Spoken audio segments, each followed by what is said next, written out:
Hello everyone. The Irish general election hasn't been officially called yet, but everybody fully expects it to take place at the end of November. Now this week, the politicians in Dáil Éireann are on their holidays, a mid-term break, after coming back a number of weeks ago from an exceptionally lengthy summer holiday.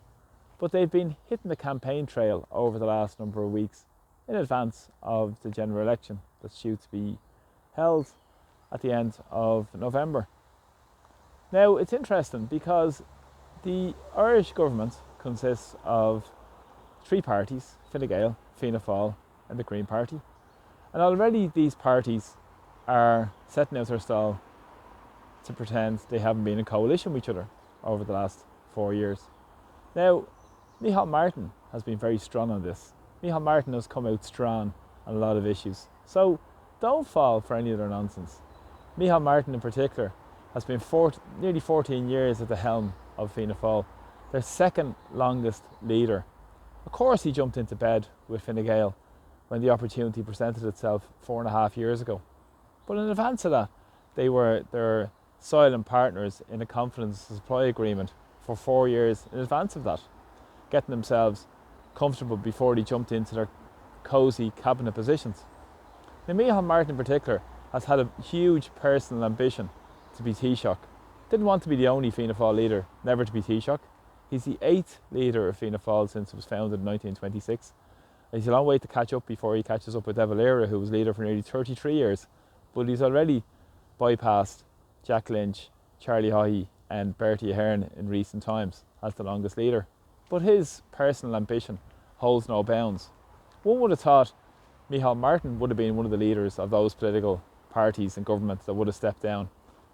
Obviously it was Varadkar and Ryan, but Martin shows no sign of slowing down. And now he's setting out a stall to set a dynamic campaign for Fianna Fáil.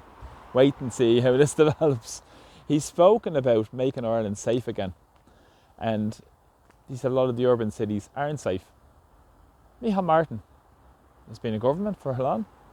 And now he's trying to claim he's coming up with some cure for the issues which are permeating our cities up and down the country. You figure that one out for yourself.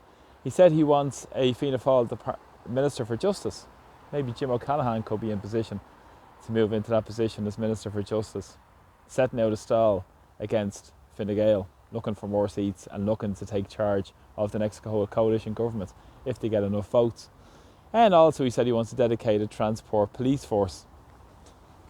They can't even get enough members of the Gardaí. People are leaving the Gardaí. They've no faith in the Garda Commissioner. But yet, Micheal Martin wants a dedicated transport force. And what he also said was that he wants that force to be run by the private companies. So a private police force on your buses, in concert with the Quango itself, the National Transport Agency. You couldn't make this up. Micheal Martin, who actually I think he came from a family who worked in the CIE on the railways, I think, or the buses. And of course he would have been well aware of what was on the transport up and down the country for many years before Dublin Bus had conductors. But of course their governments got rid of conductors on buses, and hence a lot of issues now for drivers driving on buses all around Dublin City and various other locations around Ireland in terms of their safety. But Micheal Martin has the answer. Let's privatise a transport police service. Micheal Martin, he just doesn't know when to let up. He also spoke about more Garda numbers as well. He said it has to be a fast-tracked process for Gardaí in Templemore. So what's he expecting? Probably get a couple of weeks and then they'll be out on the beat. Throw them a truncheon and that's it. And get them into the public order unit to start attacking ordinary people at the behest of the political establishment. But of course, Micheal Martin has had huge personal ambition over the last long number of years. And really, he shows no sign of letting up, because he's looking to be Taoiseach, and he said he won't be running for the Irish in the forthcoming presidential election, which is due to be held next year. Now really, I thought Fianna Fáil would have been consigned to the dustbin of history many years ago after the financial crash. But they seem to be gaining, even in the polls, the most recent polls that were called a number of days ago, said they were neck and neck with Fine Gael in the polls. But who would believe a lot of these polls with these establishment newspapers that are just pushing the narrative? They got it hugely wrong in the referendum.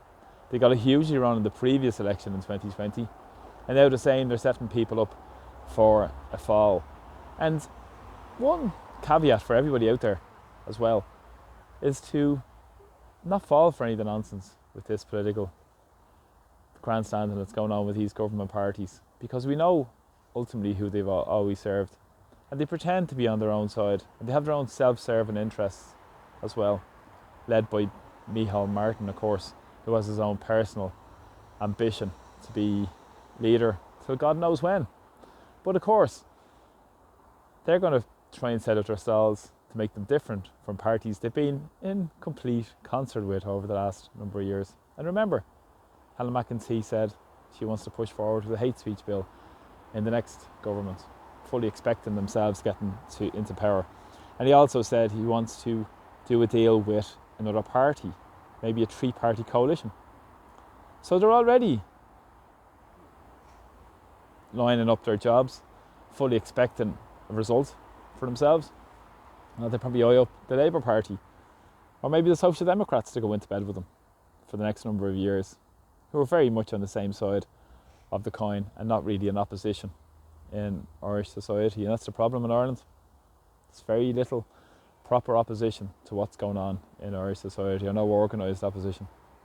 But this is what's going on with Micheal Martin, Ireland's long-standing and hopeful dictator, I suppose, himself in his position. Doesn't know when to give up. So thanks a lot for the support on my videos, really appreciate them, and please press subscribe to my YouTube channel. Take care, bye bye.